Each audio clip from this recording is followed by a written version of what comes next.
lunch because it seemed to 2 degrees. Oh, But when that sun was out, it was hot. 2 months. So it's an interesting step forward.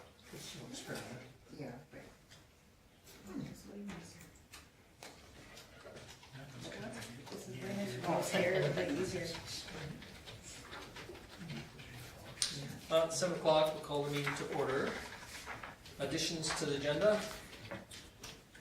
Our delegation, we'll have to reschedule. Yeah, so 4-1 will be rescheduled next meeting probably. Anything else? If not, somebody wish to move the agenda as presented? Lyle? Any questions on Lyle's motion? Hearing none, call the question.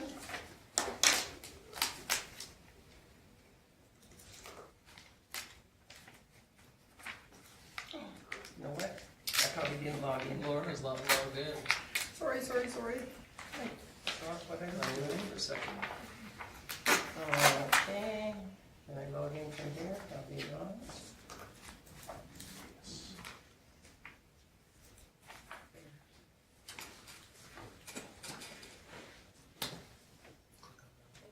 This one?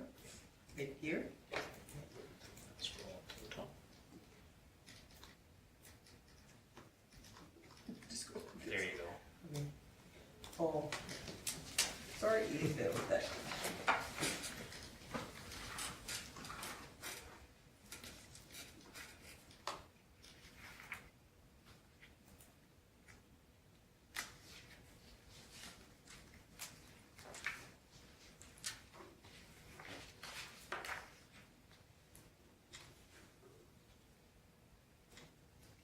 Okay.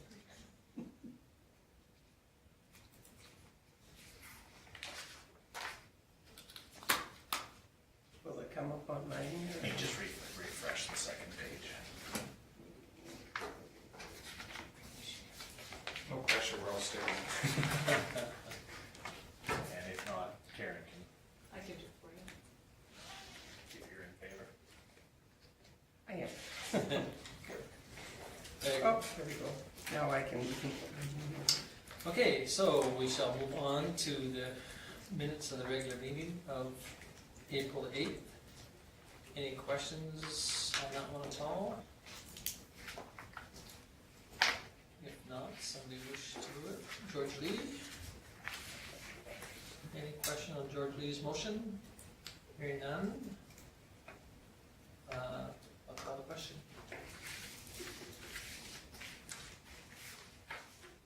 And it's carried unanimously. Okay, moving on to the special meeting of April the 12th. Any questions, errors, or omissions? Move to accept. Okay, Paul moves. Any question on Paul's motion? Hearing none, I call the question.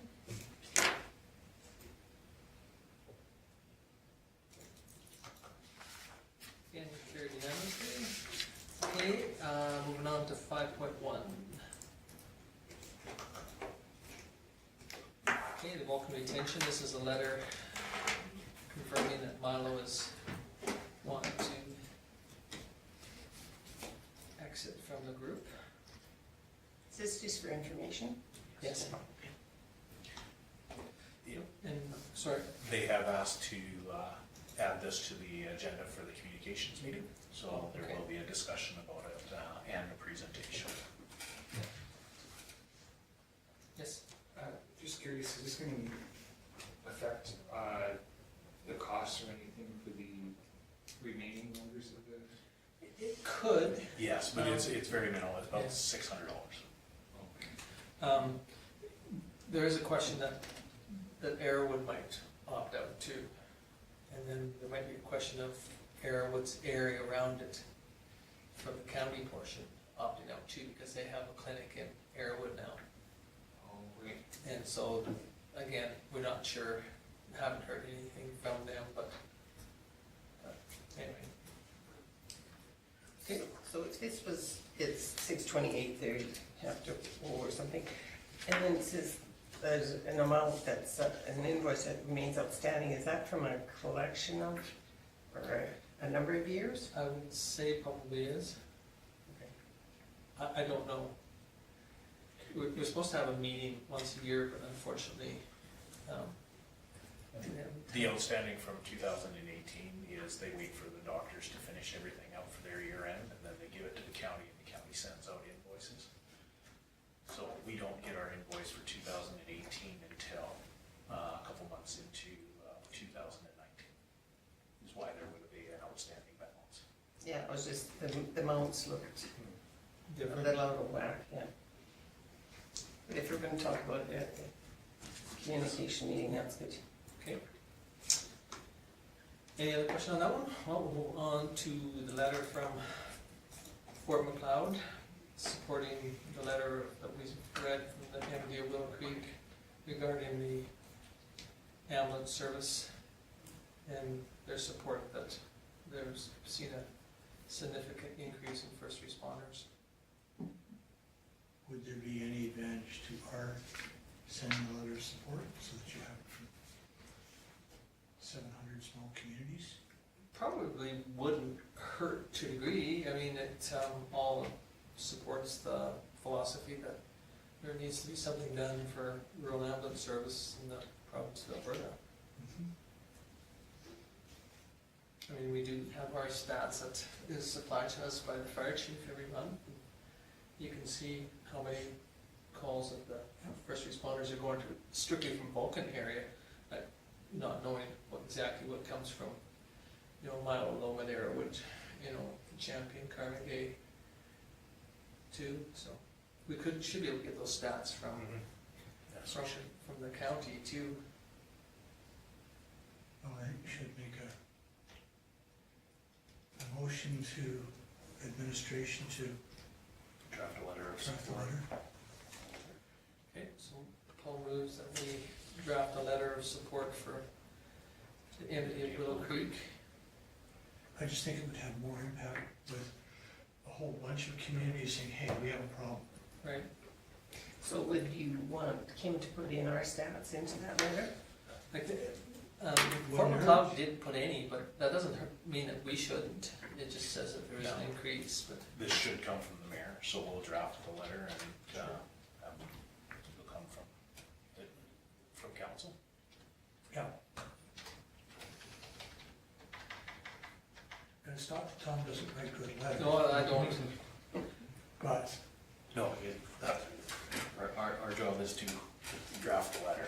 It's my job to sign it. Tom's job to sign If you it. guys want me to, so any question on Paul's motion that we draft a letter of support for the MD of Willow Creek and their letter and send it off to AHS, right, Alberta Health and Wellness, so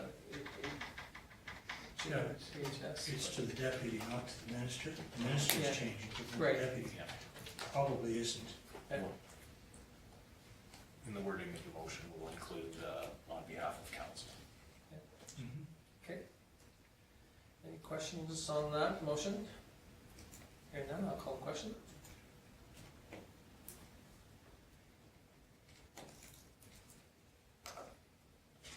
That's carried unanimous. Okay, moving on to the 5-3 subdivision application. This was added for information. This went through the NPC at the last meeting. The reason why Nancy wanted you to have this information was, in case you got questioned about it, it was a very public application. And the reason why the conditions were put in there, I'm sure Paul will talk about during their committee reports, but it was due to the town finding photographic evidence that there was a bulk fuel station on that site before. So it's really covering, making sure that the potential buyer knows that there's a risk with that property. So But it's not our responsibility to force somebody to do the next level, is it? no, All we have to do is suggest that they, because I think there is a misconception out there that, we can limit the development based on it though. So the way the wording is is that a development permit is not issued until phase 2 environmental is done. So Now, who's putting that restrictions in? the MPC, they can still bring it back to council. So they have the power to restrict the sale of a piece of lot if the buyer and the seller are in agreement not to go to level 2? They can restrict development, They can restrict development, so, not the sale. not the sale. So the person can buy it, but the town has restricted on something that they have no power to restrict them on? No, they restricted on the subdivision, so that's for the current owner. So I'm getting lost here. So this person has a piece of lot that they're gonna sell. The buyer's willing to sell it, or the buyer's willing to buy it, and they know that there's an potential environmental issue. But a third party, the town MPC, has the ability to restrict the development on that property, so that property is useless, Yes. correct? Yes. So the town can do that, or MPC can. Yes. Okay, I didn't realize that they have that much power to make it so that land is totally useless now to a buyer, even though the buyer was willing to sell it, or buy it. Okay, I think, should we address that now or wait till our reports? well, it's here, so we'll. Yeah, it's for information, yeah. Because I think the thing is we just wanted to, I guess, set precedent as opposed to just letting things go. When the current owner bought it, there was a phase 1 on it, Correct. with the suggestion to go to get a phase 2. And that was not, they did not go through with that. And so now the new buyer wants to subdivide and then put a building on top. No, not the new, the present owner wants to subdivide. Present owner wants to subdivide. Right. And the new Owner wants to put a The building new on. owner would want to put a building Right. on top. The way I understood it is if we let that happen and someone just went ahead and built on it, and then later on we find out, well, that it was contaminated, the land was contaminated, people are getting sick, then it could come back to MPC and the town. I'd like to read that, because I think you guys are wrong. But I'd like to read that document that comes from the government that says MPC has that power to restrict the building on a piece of land that's contaminated when the landowner and the purchaser has it. Well, I think the thing is just to make it, once again, the way I understand it, correct me if I'm wrong, Paul, is that we put it out there so that the buyer, it is buyer beware. But that's not what you did. You restricted that the buyer can't buy it now because he can't build on it. He can buy it and he can build on it. No, he can't. They gotta get a phase 2 done. No, yeah, only if he gets a phase 2, but that's what it says in the law, that he has to have a phase 2 before anybody can build on that piece of property, correct then? That's the condition of the subdivision. Okay. The subdivision is approved Right, with that condition. with the but condition, who put that condition on? the MPC. MPC, that's right. And I'm saying, do they have the authority to put that Yes. restriction on? They are the development authority Okay, for the. I would like to read that, where it says that the province has given the MPC that authority to put that. The province doesn't give, you give that authority. We didn't give that Town- authority to say that they have to have a phase 2 on a piece of property. Now they're potentially gonna lose a sale of a piece of property and potentially lose a business coming into our community. You, as a council, delegate that authority to the MPC. But we didn't delegate that to them. We delegate authority to follow our bylaws. It doesn't say in our bylaw that it has to have a phase 2 done on it. So you give the MPC the authority to put conditions on developments. Okay, well, I disagree. I'd like to read it. Anything I've read, and I've read that part in the stuff that we have here, it doesn't give them authority to restrict a piece of property being sold because of the development. They did. They didn't restrict the You sale. betcha, because I can't build on it now because it's useless piece of land, because they won't allow me to develop on it until I do my phase 2. So now we have taken a piece of property and made it totally useless, And we didn't, MPC did, because we have delegated that to the MPC by what you're saying. So we have, as a community, as a town, then have delegated to our MPC to allow them to, I believe, step out of their bounds and put restrictions on a piece of property and potentially lose the sale of it and potentially lose the development on it because of, I believe, something that was out of their authority to do. So show me where it is. And I'll give you the information, I'll send it to you tomorrow. not a problem. Yeah, I can go into more detail with that if you'd like, or if you want to carry on for information. It sounds. So any other questions on this one? Can you send me a copy of that too? Yeah, absolutely. Because I'm I'm learning as I go along. I know, and we have other pieces of property in town that it's gonna affect, if that's the way it is. If MPC has that ability to restrict it, then we have other pieces of property in our community that it has nothing to do with buyer beware. Because we've already said buyer beware, and that buyer knows it. But I think at some point, standards have changed. No, I agree, Throughout but the show year. me where it's at, and Yeah. that's all I'm asking. Yeah. And I think the buyer needs to be shown where it's at in our bylaws and the municipal and the provincial bylaws. And I think that the seller has to have that. Otherwise, it is a group of people that in their wisdom have now taken on the delegation to, or the philosophy that they're gonna say what can be sold and how it can be sold and what can be built on it and what can't be built on it, over and above what council has given them jurisdiction on, I believe. But anyway, any other questions on this one? I would be interested in see how it plays out.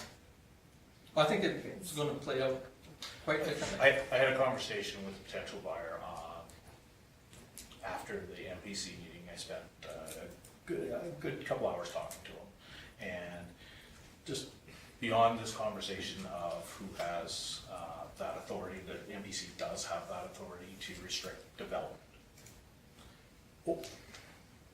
The decision that was made, and when I talked to the buyer, the person doing the subdivision got approved. The phase 2 was a condition of a development permit. So this is, if he decides to buy that, then it may be a requirement. If he can also take and appeal it to our regional subdivision appeal board. But the subdivision was approved. Can I ask how much it costs for a phase 2? Depends on how bad they find. Yeah, It can be- we've heard ranges from 5,000 to Oh my 20,000, goodness. 30,000. so. On top of the sale price. Correct. Right, but you have to remember that the phase 2 condition could be the owner of the property. That could be their responsibility for that sale.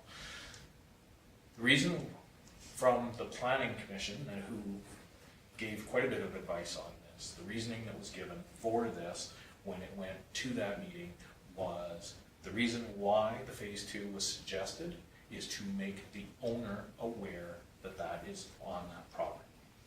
If that owner decides to move forward with the development, there's a condition for a phase 2. If he finds a reason why, he can always bring that back to the MPC or bring it back to council for a reason why he shouldn't have to. We're, from the development side, are also looking into, can he do a declaration saying that he's at risk? Because if he bought that property and the town didn't have anything in place letting him know that there is a potential environmental issue there, my conversation with the potential buyer was, which would you be more upset about? Having to do an environmental right now to find out what is in that ground, or not being able to sell that property in 10 years because we just let it go knowing that we had that, and now you have a piece of property that you can't sell. And when we had that conversation, it kind of went full circle to, okay, how do we move forward? So now the there's buyer has a piece of property that he can't sell. He hasn't bought it. But Or the seller. But the seller doesn't a have piece one of too. Right. piece of property he can't Right, sell. he's had it for 15 years. Yeah. so- Did he know that when he bought the, He had a phase 1 and didn't move forward with the phase 2. But then it wasn't a condition of the building when the property was built. Right. Now, our MPC is putting on this condition for a development permit. And that's where I have questions of whether that, we have given them that much authority to put an onus on a seller and a buyer when the seller and the buyer are willing to agree on what's underneath the ground or not underneath the ground, so that's where I have the question. well, if it's gonna affect other properties in the future, I think we better get it sorted out this time. Oh, we've got around. about 6 or 7 in the community that all have, potential contaminations on their lands. And if that's the case, then MPC I'm sure will follow precedents that they're setting here and follow through on that, on all of them. And every one of those pieces of property are gonna be stuck with not being able to sell until they do the phase 2. And the longer you leave it, Or bring it back with a reason why a phase 2 would not be needed. but that's not what it says in their. No, but that's the condition on the subdivision. The subdivision is approved, and a development permit cannot be issued Until a phase 2. until phase 2 is completed. Right. As a purchaser, Right. he can bring that back and say, these are the reasons why I don't want to do a phase 2, or so- shouldn't, and it will be held.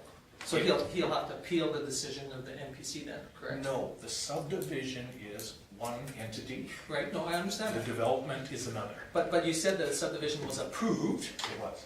and it was MPC on the development permit put on this onus of this level 2. Right. For the future, Yeah, so the development so officer, then- no matter who it is, So when MPC put this on, the only way that it can be, the next step, is for them to appeal that process to the MPC, not the subdivision, because the subdivision's already gone through. right. There might have been a recommendation to do a level 2 in that subdivision, but it doesn't say you have to. But MPC's put it in there as a development, that they have to before they can develop it. So it's not, it has Before- nothing to do with the subdivision. correct? Before a permit could be issued through our development officer Right. without being reviewed. Anything that our development officer is not comfortable with goes to MPC and or council. Right, I understand that. So if a development permit comes in that says, I don't want to do a phase 2 environmental, Nancy has in writing, there's a phase 2 environmental needed. Correct. So she can go, you know what, I can't approve that over my desk. Right. That needs to go back to the MPC. So it goes back to the MPC, if they're not happy with that decision, that's a development permit, that can come to council, past the MPC. Okay. Okay, so they're two different things, the subdivision. Well, I know we've is- already got past the subdivision, Yeah, you know. the development, there is options with that. Like I said, the owner, potential buyer said, I heard in the community those were fertilizer tanks. That's great, bring us proof of that. Yeah. That you could take to the MPC and say that fertilizer tanks, I don't need to do a phase 2 environmental. Right. But there has to be, again, he has to be aware that there is potential there, that he could not sell that property if he buys it. The MPC identified that with the suggestion for a phase 2. Is that clear, or? Can I give an example? 102 Service Road Southwest was listed for on and off the market for a few years. We had a buyer there, and they were quite interested, and they wanted to do their own environmental test on it, even though several years ago, the previous owner had a phase 2 done on it, and it was remediated to the standards of the day. So this new buyers came in with their own environmentalists, came in, and they found that there was contamination. Because there's contamination, you can't get a loan on it, the bank won't lend on it. So that kiboshed that deal. So the new owners of 102 Service Road Southwest came in and they paid cash, so they didn't have to get a loan for it, and then started remediation on that. It might take a couple of years, but once that's remediated, then should be a good piece of property, and you can go on from there. But the remediation standards have changed throughout the years, why that was missed before, because it was a government-funded project, or just remediation standards have changed. That's just a risk that someone's gonna take, because same as setbacks on a house. Setbacks back in the day were like this, now they're like this. Everything changes. But now, like I say, if you get a piece of property and it's found to be contaminated, then you gotta find a cash buyer. Otherwise, the bank's not gonna. But it has nothing to do with that part, what we're talking about here though. I understand that, the bank, but if they don't need a bank loan and they got cash in their pocket, they still can't build on it because MPC says you must have a level 2 done on it. But who's standing up on behalf of the town that this could come back on them later and find out, well, the town said I could build on this even though it's contaminated. But it doesn't say you should have a level 2, does it? It just says you must have a level 2 before you can go on to get a development permit. On that piece. Right. So then, we're just saying, we have now become, with our, who we've delegated this group to make that decision on our behalf. But I mean, he could still sell it with the subdivision being done, but then don't build on it. Right. You know, but if the plans are for the new buyer to put a building on there. Correct. And that could be an issue if you're disturbing the soil.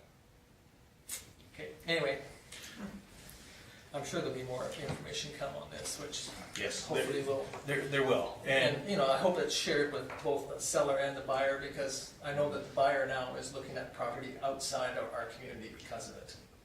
And that's, in my opinion, very disappointing that MPC has now just chased a buyer away, that we are trying to court people to build something in our community, and MPC is chasing them away, when they knew there was an issue. When did you talk to him, Tom? I haven't talked to him for quite a while now. Okay, I talked to him before Easter, and we're moving forward, trying to. So anyway, I'm just disappointed that that's the process. And if that's the process that council, I think council needs to understand how much authority we have given MPC, because I think it looks like council has made this decision, which it hasn't. MPC made the decision. Now, maybe we have delegated our decisions to be made by MPC, but I think MPC is stepping out of their bounds on this one. And so, you know, it comes back to council to say, you know, how much authority are we going to give a non-elected board? So here's the bylaw for your development authority, which is the Municipal Planning Commission. Right. And under your authority, the development authority may make its own orders, decisions, development permits, and approvals, and may issue notices with or without conditions. The development authority may make rules to govern its hearings, and the development authority shall not be members of the subdivision appeal board. Right. Which we know now, because we don't even have that. Yeah, So we can't do that anymore. anyway, so that one's but that- a moot point in this discussion. This one was redone in 2015, and Right. that's where they get their authority to put orders, the development order, make orders, decisions, development permits, and approvals, and issue notice with or without conditions. Okay, anyway, So that's your bylaw that you put in place to so allow now when I MPC to do hear that. about this, then I'll just let MPC deal with all the shit that comes from something that, you know, isn't shared. But that's why this is here for information, so that you guys know this. The actual condition that was put in was that a development agreement shall contain a clause requiring a phase 2 environmental site assessment for the purposes of the subdivision area be completed prior to any additional development, i.e. new buildings on site being approved on the site to the satisfaction of the subdivision authority. So that's where, if you want to take a development permit, and they're saying, I don't want to do that phase 2, they can bring it back to the subdivision authority with the reasons why, which would be the MPC. they are not happy with the answer of the MPC, they will bring it to council. And that's why you guys are being paid aware, because it is a possibility. So, I'm just giving you all the information that the MPC had to make that decision, and I hope clarity on their authority. Okay, anything else on that? Hearing none, somebody wish to file the correspondence? Lorna? Any question on Lorna's motion? Hearing none, I'll call the question.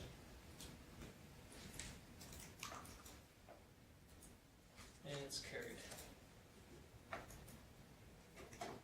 Okay, moving on to cash statement. Lorna's favorite document. Are we where we should be at this time of the year for Well, having money left over? no, well, as you know from going through our recent, we have $1.3 million and the majority of it is in reserve. And the Easter Bunny didn't bring us. We are, after the end of May, when we go through the approval of the final budget and send out taxes, then we'll be in a much better cash state. But we're still in a pretty good cash state with the reserves. Okay, I move to file this for information. Okay, thank you, Lorna. Any question on Lorna's motion? Hearing none, I'll call the question. And it's carried unanimously. Okay, moving on to year-to-date statement.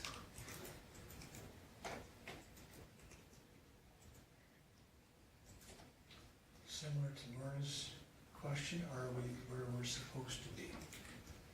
Is there anything outstanding here? There's nothing that really stands out. We've made the first payment for the schools, and a few of the transfers to FCSS, the library, those sort of things that are pretty big bulk expenses that are one time a year. The majority of them have been paid. So. We haven't heard anything, sorry, Go ahead. no, go ahead. I was just gonna say, is that under common services? No, common services is the public workshop. Okay. Okay, for the 14th time, what does the library fall under? Culture. Culture, yes. Okay, would you guys all remember that? I should remember next time. From now on. We haven't heard anything on the school because they haven't done the budget, so. For the province, and then we won't hear anything for quite a while now, so we're basing our numbers on what was provided by our assessor, so. Yeah, see, under culture, Lauren, you can see that we've $120,000 for the expenses, and we only budgeted 100. I cannot get that in my mind. Sorry, the current month we sent $100,000, that's the reason why. The 20 that's remaining will be repairs and maintenance. So we haven't done anything like some of the other municipalities where they break it down in quarterly, pay their groups, we paid all at once. We haven't yet, no. Yeah. And the reason being is some of the communities, if they have it held in reserve, which we don't, but if they have the money held in reserve, they like to keep making as much interest off of it as they can, so they pay it out quarterly. For the tourist center, for our expenses for the current month, that's kind of, it seems high to me, but is that just because we've started new again, 51,000, or am I reading that wrong? The current month was 51,000, but there was a bulk of payments for some merchandise because we were opening back up and booking of Vulcan. The talent that comes in for that is very expensive.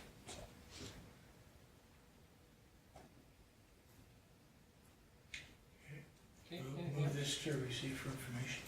okay, thank you, Paul. Any questions on Paul's motion? Any questions on any of it? Hearing none, Paul's motion, any question on Paul's motion? Okay, hearing no questions, we'll call the question.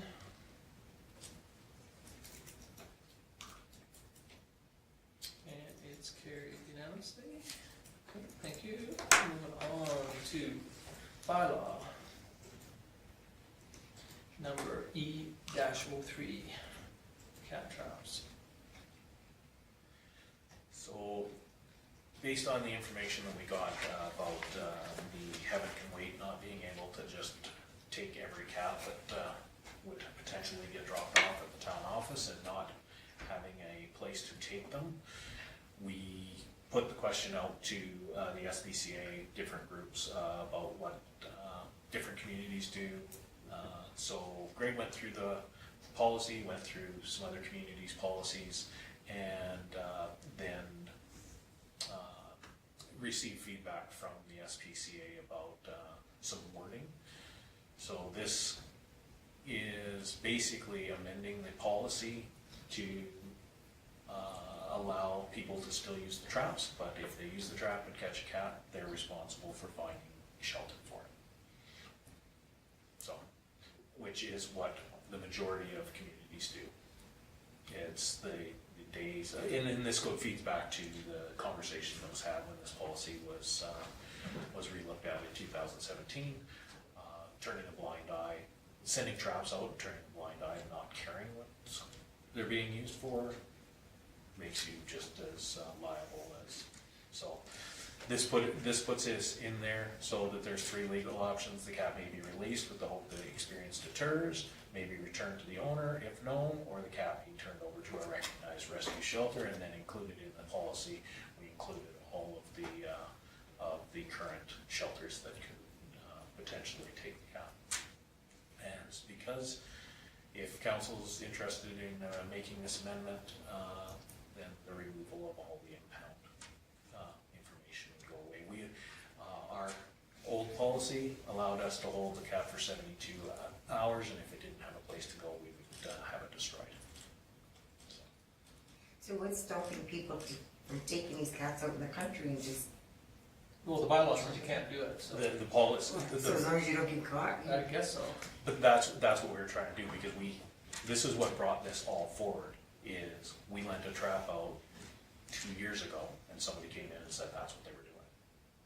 And we went, you can't do that. And So maybe somebody's pet. that's right. So this is why it was put this way, with the 72 hours. That allows the owner time to contact the town and to see if it was a pet. And so from here, again, that's why we, through feedback with the SPCA and the shelters and other municipalities, for the ones that didn't have a dedicated drop-off, which everybody's kind of going away from, it seems like it gets a lot of attention in the first couple of years, but then slowly goes away. So this is the amendment that we're hoping will be a good fit for us. So like in here, it has that whoever traps cat is responsible for trying to find an owner. But now, especially with so many animals going to the microchip instead of the tattoos, is that then saying that whoever traps this cat is responsible to make an appointment with the vet, take it into the vet, pay any costs incurred to try and find the owner? Yes. Is that realistic on people who will actually do that? To be, I mean, speaking honestly and candidly? I think if people realize that abandoning the cats or killing them, or animals, it's an offense under the criminal code, they might think twice. It's the resources of the town as well. How do we deal with a cat that gets dropped off? And I know we had a 3-hour See, conversation. I'm well aware of that because there's only 2 volunteers for the whole Vulcan County area on dealing with them. Yeah. But at the same time, that's walking a very iffy line because I can't see if there's very few citizens that would take a trap, catch an animal that they know is not their responsibility, they have no ownership over, and do it properly and actually go to the vet, actually incur costs from everybody scanning it for a microchip, and they usually do like a general health check on it and stuff at the same time, or to even just reading the tattoo, phoning around trying to find it.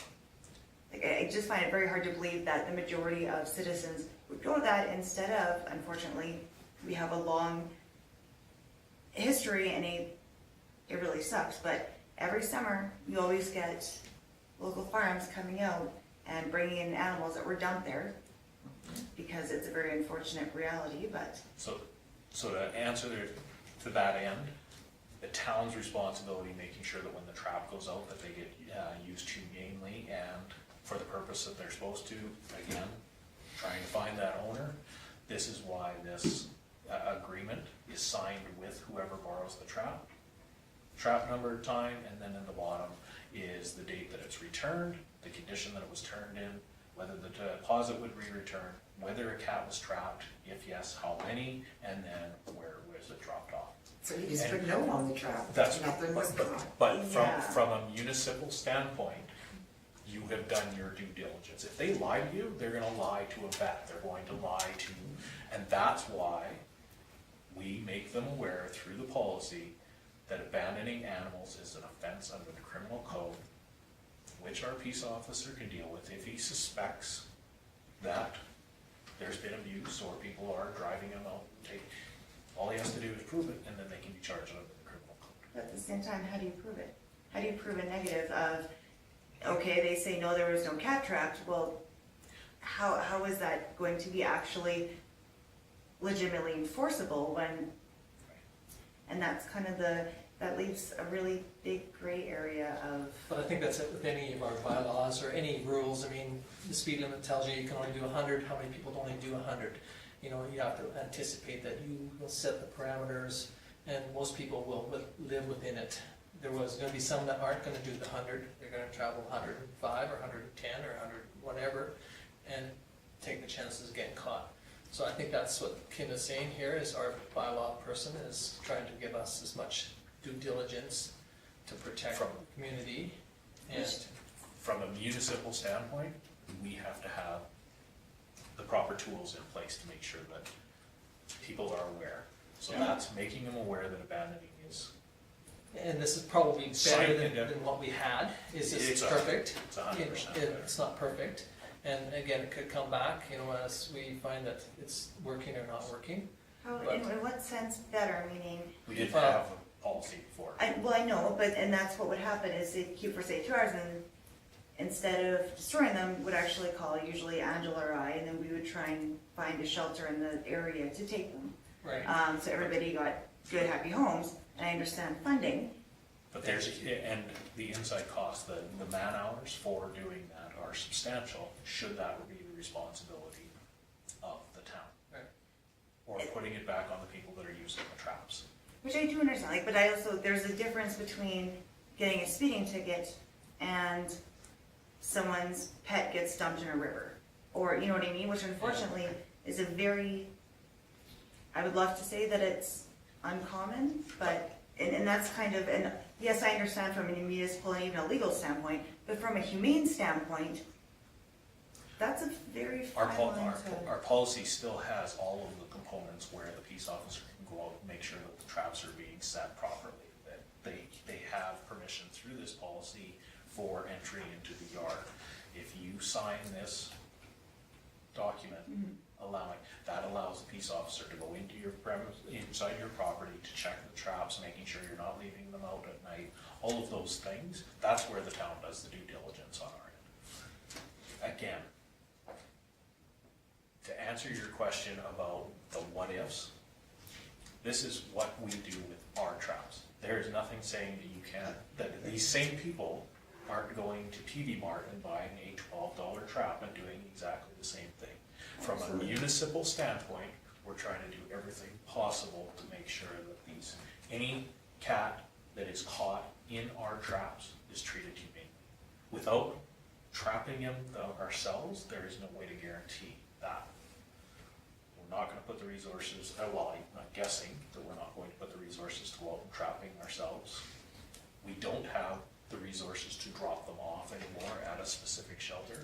So that's why the amendment to make sure that people have the information to do it right, and that the list of 10 places that they can use are available.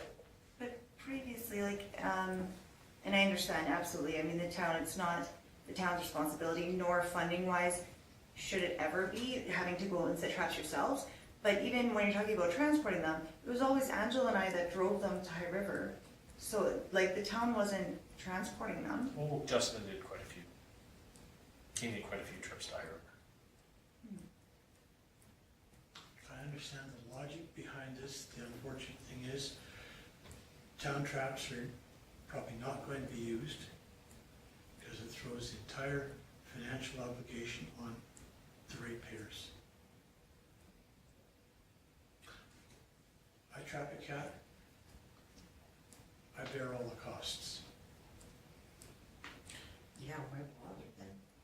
Sorry? Why bother? It's been Exactly, costing that's you. why your trap usage will go to zero. But then, again, you know, as a municipality, that, in some of our ratepayers that have no animals at all, you know, potentially this is protecting them too, by saying that there is traps that can be purchased or rented in a humane method, or a humane style trap, instead of somebody doing something else. And here's the method that we, you know, we have rules, and we give the policy with them, and so they know, they read the policy, and then they sign the document. I see, I understand the logic. The consequence will be Well, virtually no traps going out. I guess we're, you know, administration's recommending that these are the changes be made to the document or our policy because of the.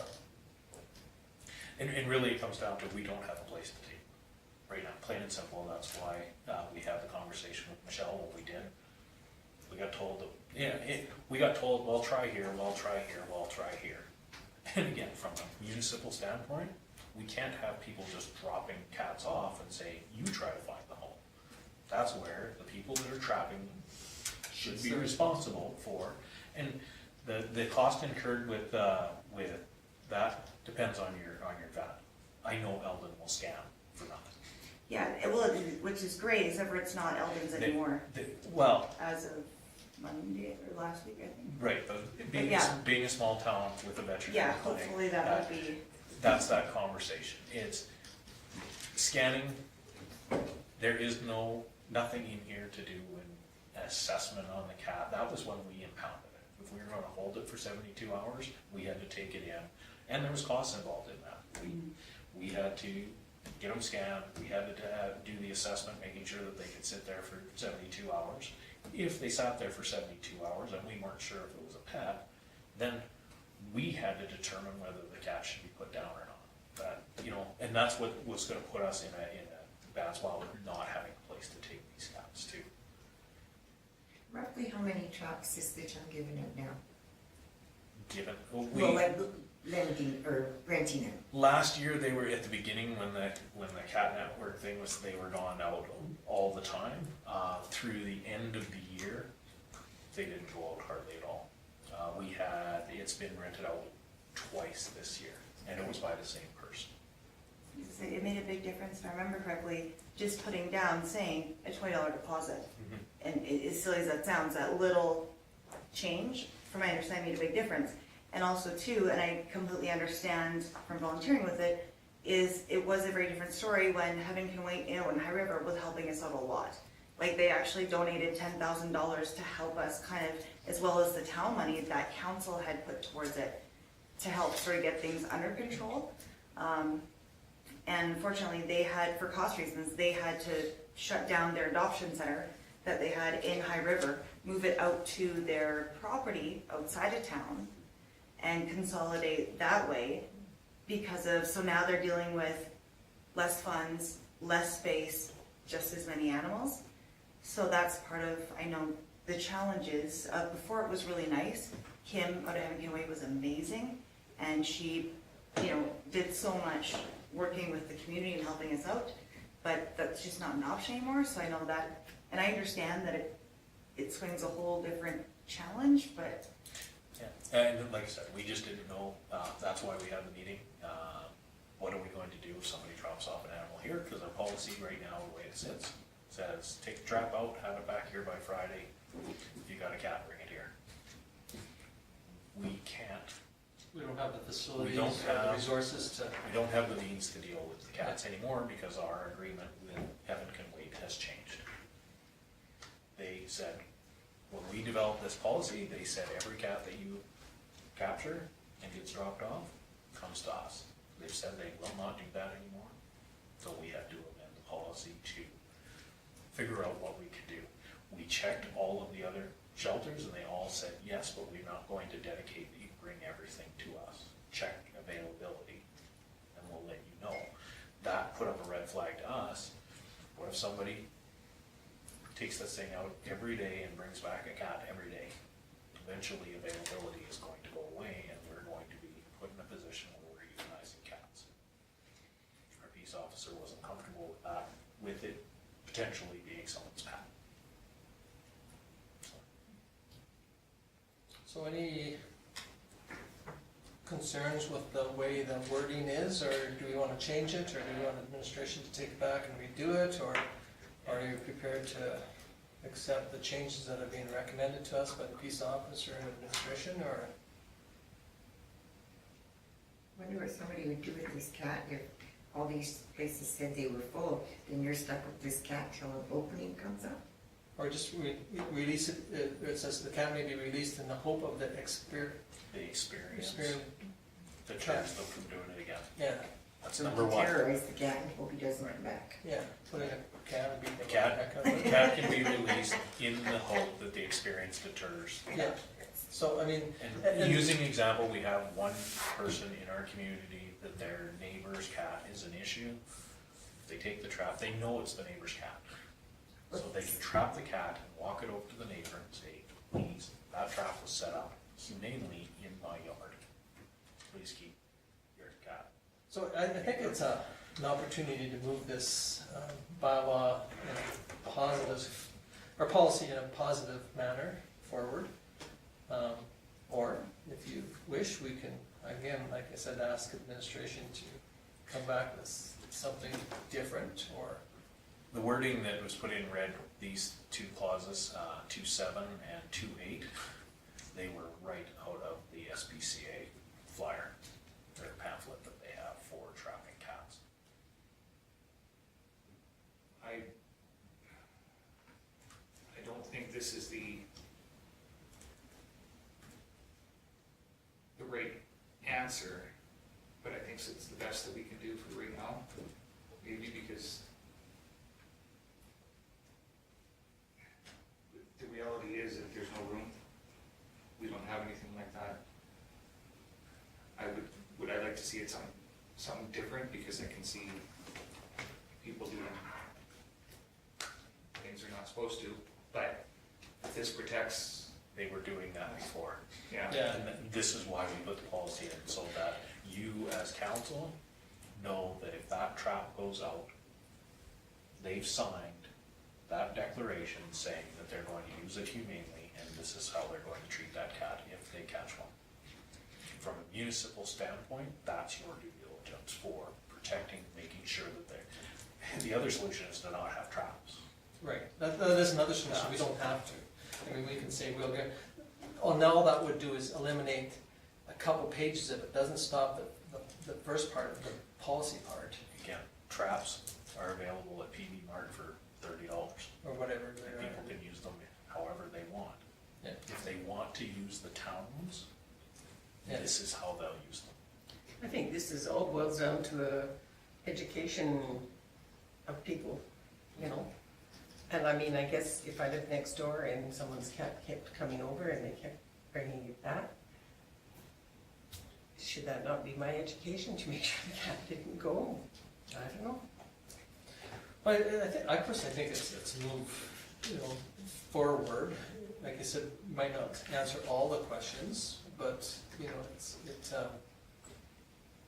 being that we have no agreement with somebody to do more for us that has the facilities and the finances, then seems reasonable. Unfortunately and like Lyle said, I agree with the resources that we currently have, it's the best we can do. Unfortunately, it's definitely not ideal by any means, but maybe in the future, if, we end up, or if a rescue in the general area gets in a position where they can do like before, and, provide that end. When we did do our research, there is not a municipality out there that traps cows. They have traps available, they do not trap cows. Well, and I know, So yeah, that's the big one, right? Like resources being available, it wouldn't matter if we were, the size of Vulcan or the size of the city of Calgary. The resources to have manpower out trapping is not there. oh, and this, So- yeah, and especially having one peace officer where he already has enough on his plate, let alone adding on to the driving and the cost and the labor and everything else, and I totally understand that. That's why, like, because of, the constraints that we have, I understand that there's definitely reasons. It's just, hopefully in the future, and I know that for whatever reason, again, this year especially, it seems to be all of the rescues and shelters are just crazy overfilled, like all of them across southern Alberta. The unfortunate thing is, this addresses trapping cats. Like I said, I don't have an issue with the policy. What it does not address is the irresponsible owners, or not even owners, people who just feed cats. But again, there's no way we can have a policy to govern stupidity, so. Yeah. You have a very strict bylaw for ownership of, you can't have more than 4, plain and simple. And so, we do have that, we try and do our best, and that's, I think, the nice thing about it having it in the policy form, is that when we realize there is a problem, or a potential problem, we can try and alter it before it becomes a bigger problem. And I think that's what the administration is recommending, is that this policy change hopefully will make it better. And I guess if we find that it's not successful, it's not making it better, then the administration will try and come back with something that does work better. But what we have at the present isn't working, it can't work because we've lost a group that are willing to take all the cats. That would put the onus back onto the town and we don't have the facility, the wherewithal, or the finances to keep it going. So I think this is probably the best of the best, or the best of the worst, or however you want to phrase that.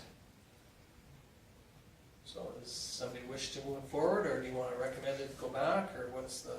I'll make the motion that we proceed the way with the changes that they've done here with the amendments. Okay, so Lyle moves approve the amendments. I'm sure that you have a resolution there for us. That approve the amendment to the cat traffic policy as presented. Okay. Is that agreeable, Lyle? Okay. Any other questions or comments? Hearing none, I'll call the question.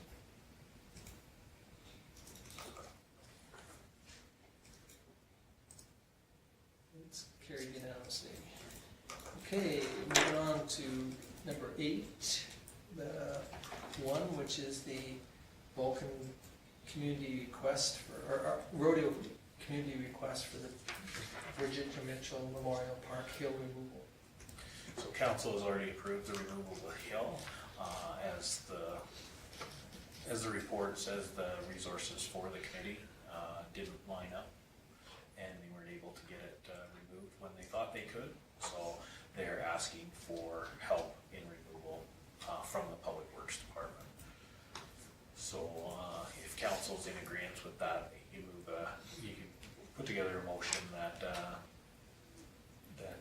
approve the Sid Hartung Memorial Rodeo Committee's request that the town assist with the removal of the hill at Virginia Mitchell Park and directs administration to coordinate this work, Public Works Department.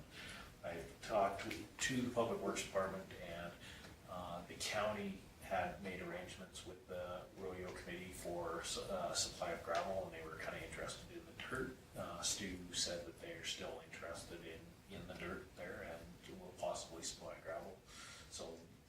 worded the motion so that Public Works arranges it. If, you know, if they don't have to do the work, great, but if they do, they can proceed. And that way it will allow that hill to be removed before the big events that happen. Because the point of the removal of the hill, again, was for parking and safety, so. And they can do that fairly quickly. They're hoping, yeah. It sounded like possibly tomorrow, if approved, so. Fairly quickly. Okay, somebody wish to move this recommendation? Laura? Any question on Laura's motion? Hearing none, all in favor? Oh, no, call the question, sorry. You put up your hand and everything. Yeah, the whole works. Anyway, thank you very much, folks, for indulging on that, and it's carried unanimously, thank you. Okay, moving on to the fire QMP. So we received information back from the Safety Codes Council, and they're happy with the amendment. So if council is, it's exactly the document that you saw.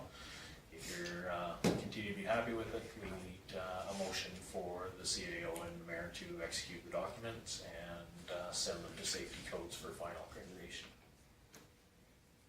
All moves. Okay, any question on Paul's motion? Hearing none, I'll call the question. That's better. Yeah, I'll get it, yeah. Okay, it's carried unanimously, thank you. Okay, moving on to 8.4, which is the request from the Kinsman Club for the soapbox. Oh, I missed that, sorry, I missed 8.3. Oh, I put that motion beside the wrong name. Sorry, 8.3.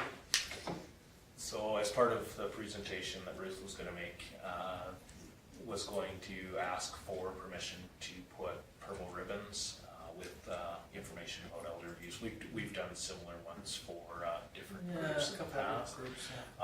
One thing that we do have a policy for not putting them on the light standard, so we'll just forward that information on, that allows them to go on wraparound street signs and trees, that sort of thing. So theoretically, if we want, we could move this, even though we haven't heard her presentation, and Allow her to do the prep to get it together. so that she gets a couple extra weeks of prep time. Okay, so Georgia Lee moves the permission to put the. And just something that council needs to be aware of, they'll be up during Spock days. But, so they should get good exposure if they do it down on Main Street, because there'll be a lot of people down there, which is good. Okay, any question on George Lee's motion? Hearing none, I will call the question. And it is carried. It's nice you hear a lot of clicking. That's right. I hate mice, but anyway. Now we will move on to 8.4, which is Spock Days Kids Soapbox Road Derby Road closure. This didn't come in the same time as the rest of the requests for the Spock Days event stuff we did at the last meeting. So we did get the letter from the Kinsmen. They are rebranding it the Kids Soapbox Derby, and feel that it'll be very successful. This is the same location that they've done it for the last few years. Feel that it's very successful running in conjunction with Spock Days, so they're looking for council's permission to close that road. Barbara moves this. Any questions on the subject itself? Okay, any question on Laura's motion? Hearing none, I will call the question.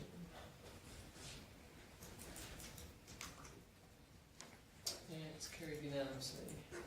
Okay, thank you. Now we'll move on to the committee reports. The Old Man River Services Commission. Any comments or questions on?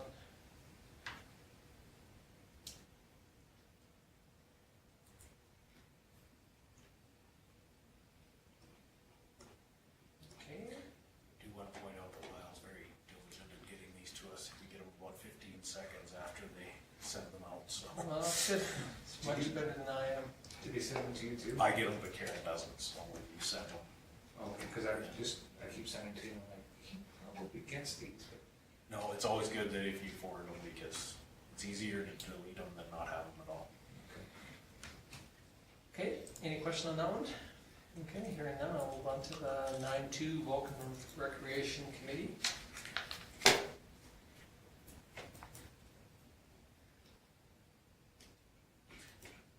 can see that they're set up in the same format as the iCompass now, so the Recreation and Tourism Committee's minutes will be.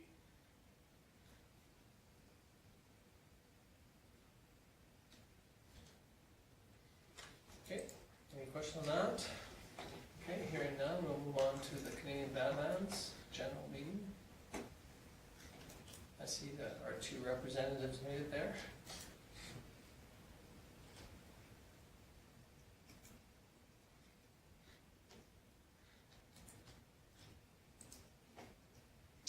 Okay, any questions on that? Hearing none, we'll move on to Fresk.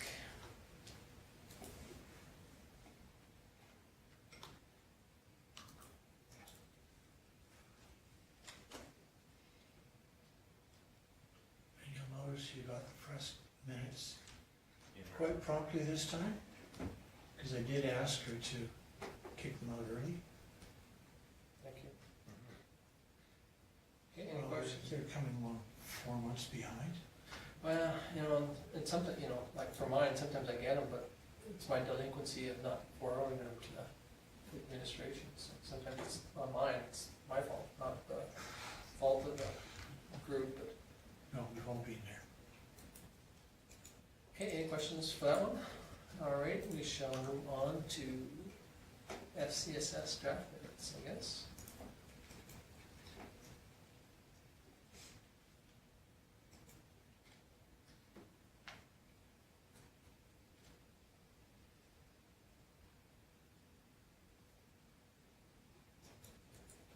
Okay, no questions on that one, move on to the food bank.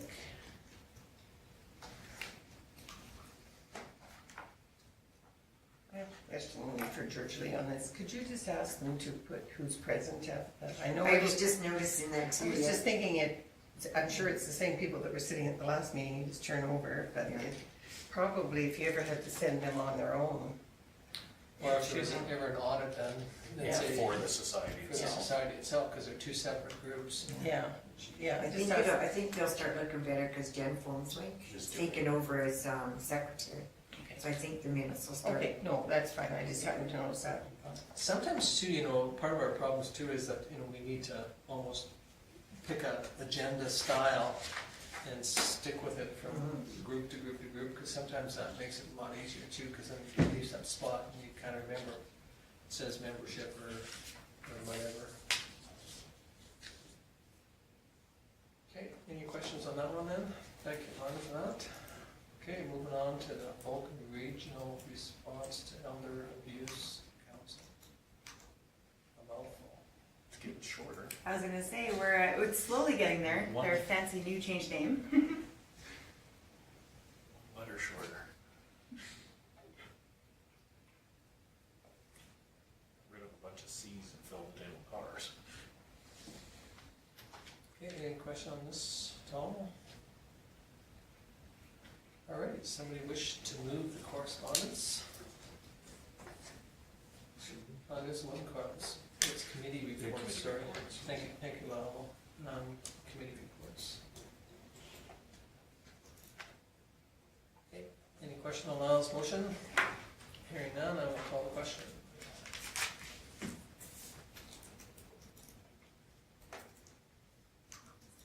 Okay, it's carried unanimously. Okay, we'll move on to council reports. Mr. Taylor. Went to golf course AGM, and probably the most significant one there is Jason Schneider is now on the board of the golf course, Oh, so there is county representation. The special meeting the following day, trade show on a Saturday, MPC on Tuesday. Other than that, I didn't have anything.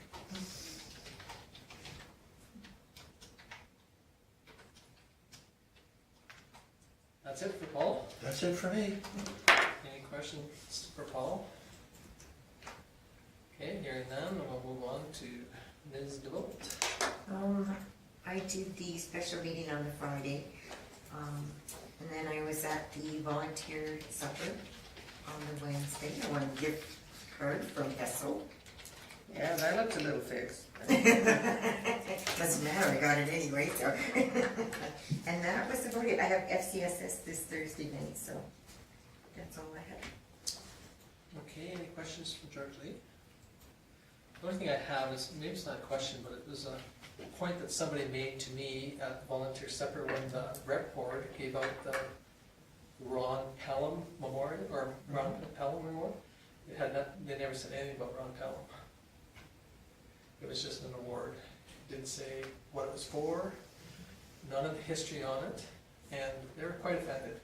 They were really disappointed that we have started to remove some of the history of some of the things that are going on in the rec department.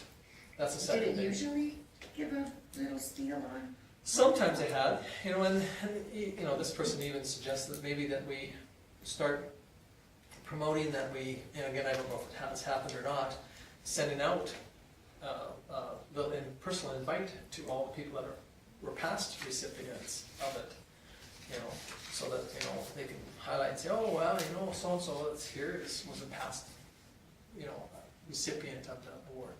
Yeah, 'cause I know Bonnie does have that list. We've looked at it before.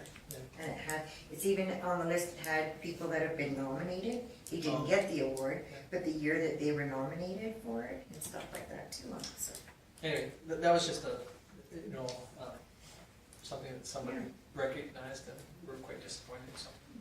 it'll be something to bring up, I guess. Anyway, anything else for George Lee? Thank you. Moving on to Mr. Magnuson.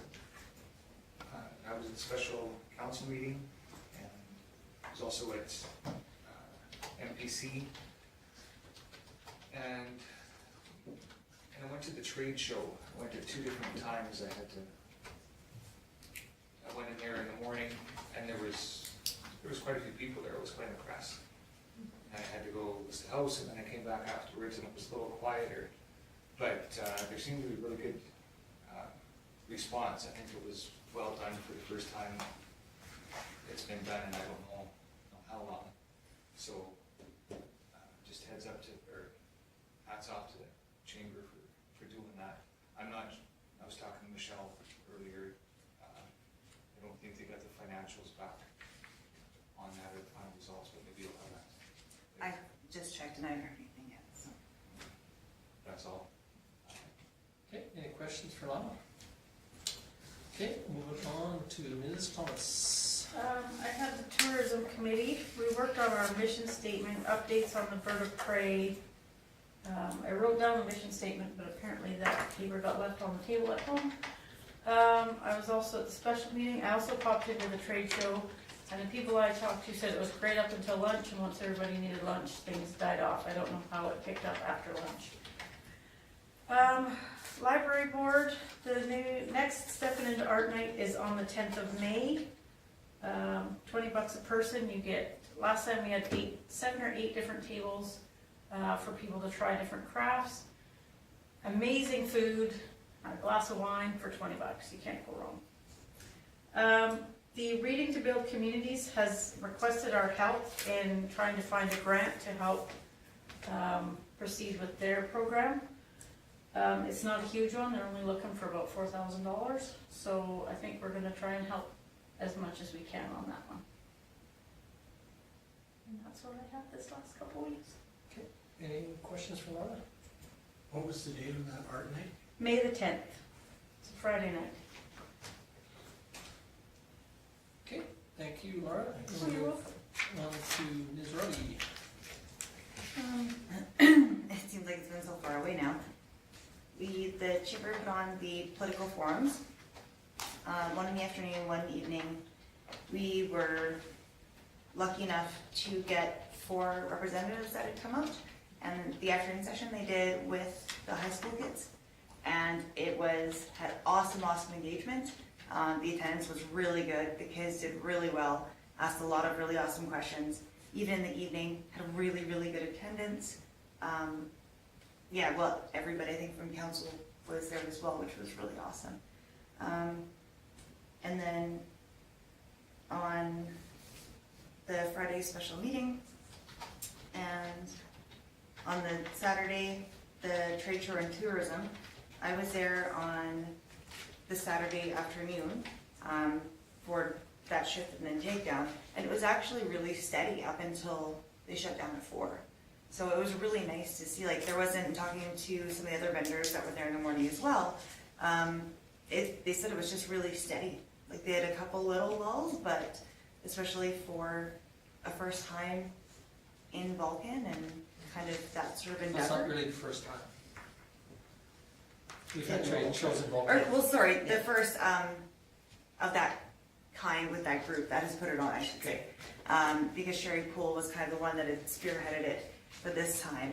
And yeah, so the first, not the first trade show, but the first trade show of that kind put on by that group.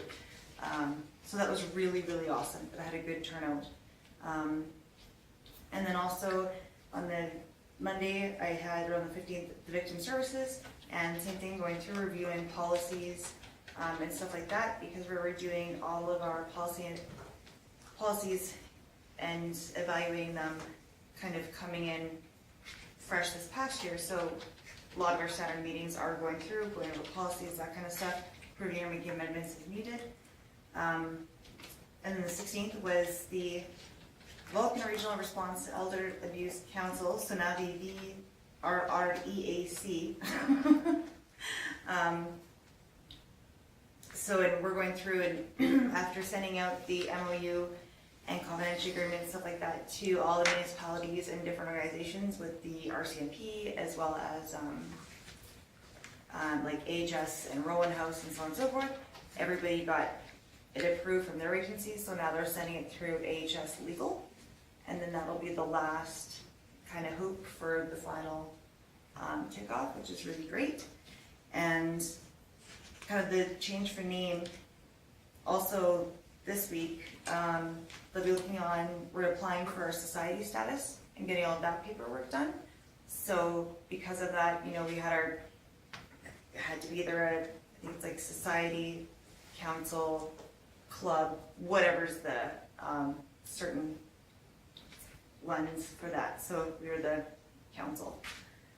And so in a little bit, touching on the Purple Ribbon campaign that Kim had mentioned, I guess Rowan House does it in High River and Okotoks every year, and it's really, really successful, where they'll put laminated cards with the, I believe it's purple actually as well, and on it it'll have facts, and in their case, like about women's shelters or, you know, family violence and that kind of thing. So people go around and actually, you know, we'll flip the card and they'll have facts about it and available numbers and that kind of thing. So I guess it's really, really popular in Okotoks and High River, so it's kind of interesting. Hopefully it'll be, you know, a good resource, especially with just starting out in Vulcan, which is kind of exciting. So, and I think that's it, I believe. Okay, any questions from Michelle? Hearing none, we'll move on to Ms. Armstrong. I attended the special meeting of the council on the 12th, and the trade show on the 13th. I went kind of as a vendor, but I wandered around and looked at everything else too. I then went on the 14th to Edmonton to the ASHA convention. And I'll give you a real quick synopsis. And I thought, if anybody's interested, I can put together a little snapshot of all the different sessions I went to, if they're interesting. I just didn't have time today to get my act together. So the opening speaker was Dennis Snow, and he was a fellow who worked for Disney's World for over 20 years. And he had lots to say about making sure that we look at everything from the residents' point of view, through their eyes, and that we pay attention to details, even something as simple as signage, and that we create moments for them to provide partnership and advice. Then the AGM was quite interesting. It was very short, which was really quite nice for an AGM as far as I was concerned. But they had a discussion forum afterwards, and it was whether ASHA should stay as a seniors housing association alone, or should they consider joining and amalgamating with other housing associations or authorities or social housing or homeless housing or something else? And that led to quite the discussion. It went on way longer than it was allocated for, which was really good to see. My general feeling was that if you were a smaller foundation, you probably were in favor of amalgamating any housing authorities in your community. If you were a bigger foundation, they wanted the seniors left alone. They felt that the seniors would get kind of lost in the shuffle. So that's still an ongoing discussion for sure. I went to one called Aging as a Community, and that how do we, their suggestion were small houses and intergenerational approach, and we have heard some of that in the past. The power of the brand, of course, again, is so people know who you are and you don't have to keep reinventing it. But the one I liked the best was Making Aging in Community Possible is a research project out of the U of C, and they build small homes, and they are just equipped with everything you could possibly think of. Anyhow, they will put them in your backyard, if you want. They don't even have to be a family member that you're getting them for, or they can put them together as a bit of a village and provide a meeting place for people to meet. But the whole idea is that they will lease them so that the community doesn't have to put a huge outlay for a new institution. And they have done 3 prototypes already, and the last one has been up and running in Calgary for at least a year, I believe. And now they're on the 4th prototype and how it'll look. And I think it's got lots of benefits. One of the ideas mentioned was that you could take it to a farm. If somebody lives on a farm, you could take it out there and grandma could live in the little house there. And then they said, but that's one of the reasons they want seniors in the bigger facilities, is because of the loneliness, the isolation. And they had all sorts of ideas worked out. So they've worked with the Department of Medicine, Department of Architecture, the Faculty of Architecture, Engineering. There's about 5 or 6 faculties involved, and they have been working on this for a while. And it sounds like it has lots of really good ideas. I'd like to hear more about it. Anyhow, it was a good conference. And I'm home again. Okay, any questions for Aaron? Question is, aren't they trying to do something similar like that in Okotoks? If you're planning like a big tiny village or something like that, and I think it's, More seniors? I'm not sure if it's senior specific, these are just, I don't know about that. I know that they've tried to pinpoint this fellow. They are putting a village in, and all he would say is, right now, the only information he'd give out is that it's in the Grand Prairie area somewhere, but he wouldn't say how close to Grand Prairie or if it was in Grand Prairie. And I had the feeling it was in the outlying area somewhere around there, but they're still working on that, so. A lot of people put a lot of time into this, so it might be a new direction to think about. For these small homes, are they 4-season? Yes, they can pick them up. They sit on stilts. They looked about this high off the ground, I don't know. You're hooked up through an umbilical cord to the home that you're beside. So your power, your gas, your water and sewer, everything goes through this and is hooked into the home of wherever you're at. And they've gone so far as to make it even palliative. And so at the end of the bed, there are places for oxygen tubes, suction tubes, all sorts of things. And they have bars everywhere, but it's done very nicely. And They're not terribly big. I think they said about 15 feet by 40. So that's, Bigger than most suites. yeah. And so you have look, the one we saw, the kitchen, the living room, then the bedroom was in the middle and the bathroom was at the back. They have removable walls. They have, the flooring was quite interesting. It is made of some kind of fiber, I don't know what, and it's very, very costly. But when a person falls, it's like little fins, is how I understood it. They crush down, and they've had 75% less fractures on using this type of flooring than standard flooring. And then after, I don't know if it's 24 or 48 hours, the floor comes back, it regenerates itself. So it's not memory foam, but it's, you know, something different. And they sound like they had all sorts of people working in the Department of Nursing, all sorts of people working on what was needed, so. Definitely have to have a bylaw change for placing these on, you know, somebody's backyard. But I guess City of Calgary was very good about. No, but ours would have, you know. Oh, yeah, you know, yeah. type thing, if we Yeah. were looking at something, Something like that. allowing something like this, I mean, you know, how it'd be classified and. Oh, I think there's a lot of things, a lot of steps to be taken, but Restrictions. it was really quite a different, he gave such a good speech about it, or talk about it. Quite interesting that might be the way of the future, who knows? Yeah. Any questions for Rhonda?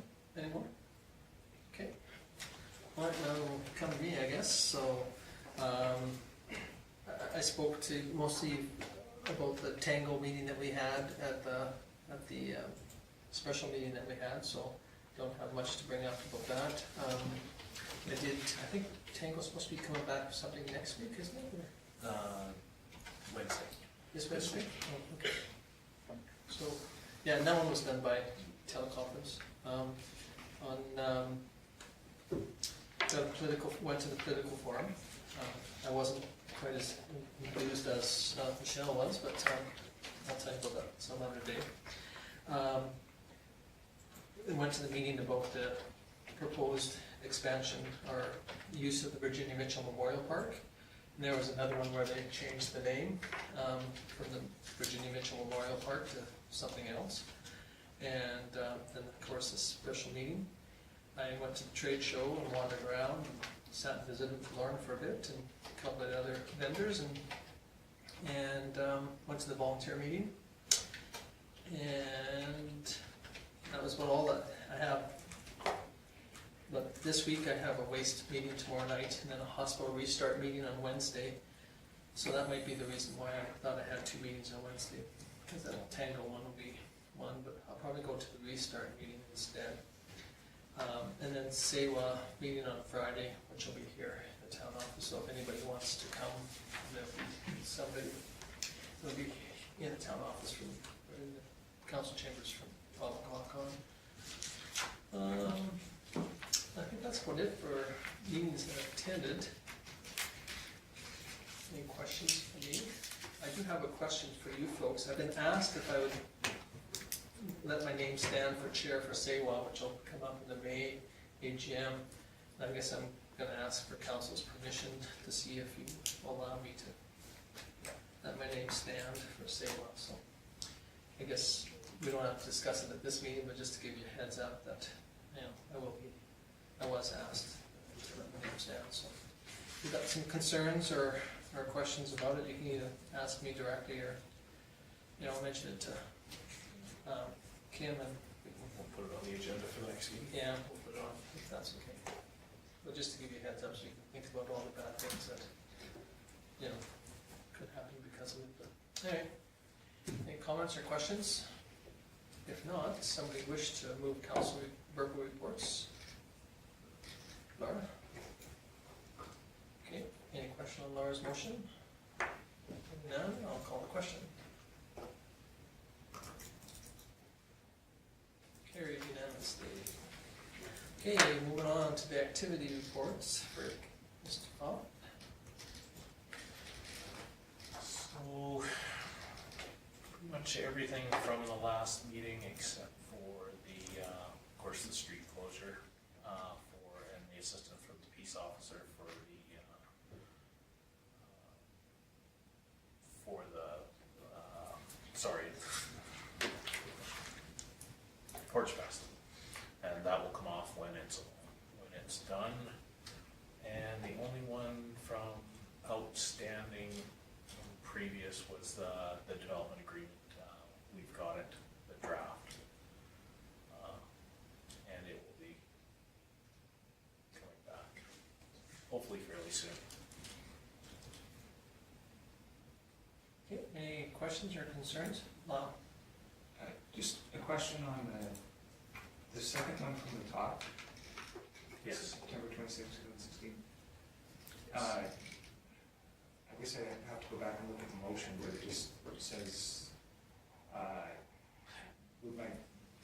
do you know what that relates to? Yes, it was for bat boxes. There was a question brought up of whether they should go up in the dog park, and the conversation that was had around council was that they needed to be in a treat area or how successful they were in the open.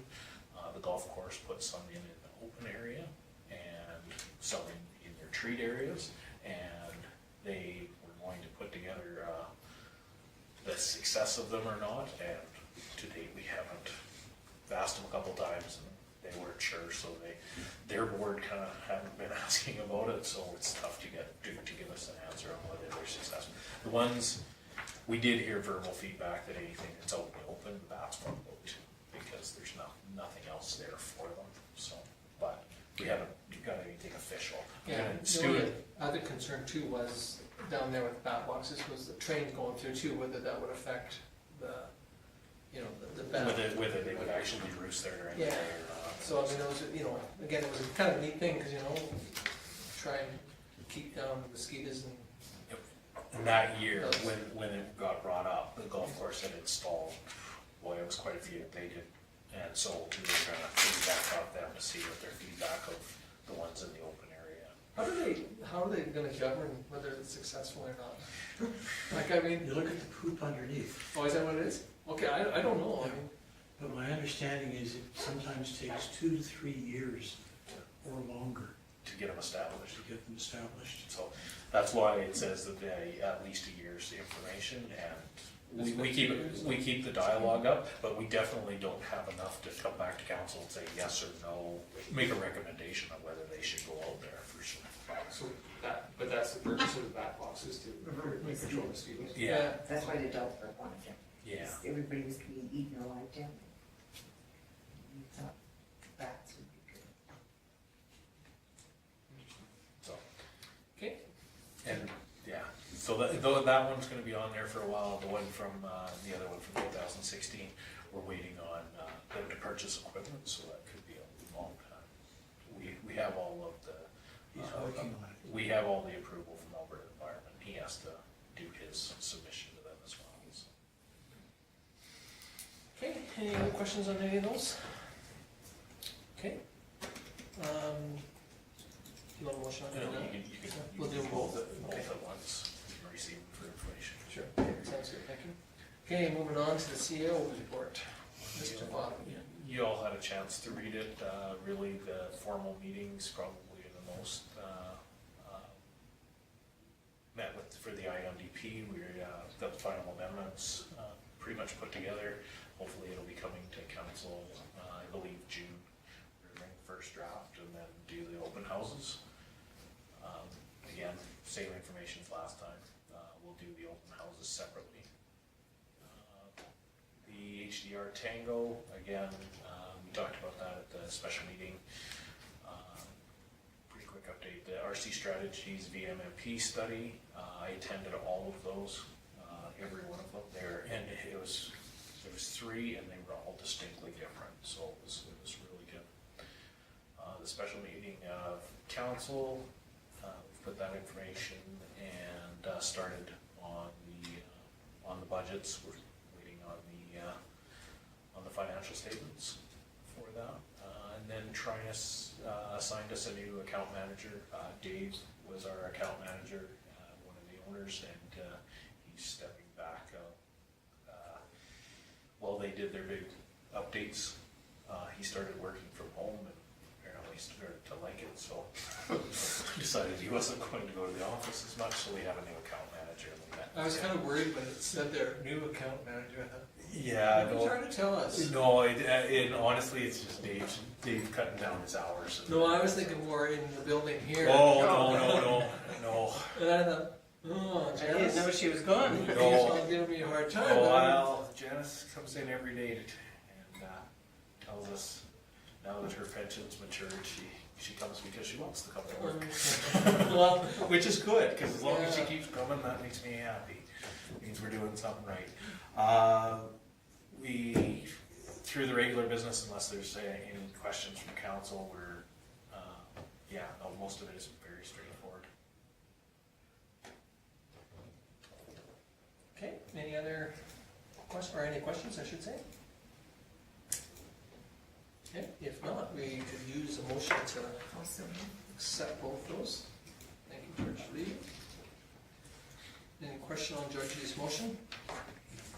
Hearing none, we'll call the question. And it is carried unanimously. Okay, got one more motion. Figured Michelle would put up her hand. Michelle Oh, crap, yeah. moves that we adjourn. We'll call the question.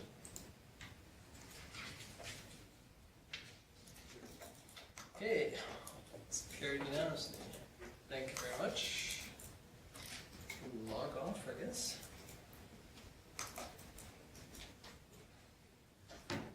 Thank you very much, everybody.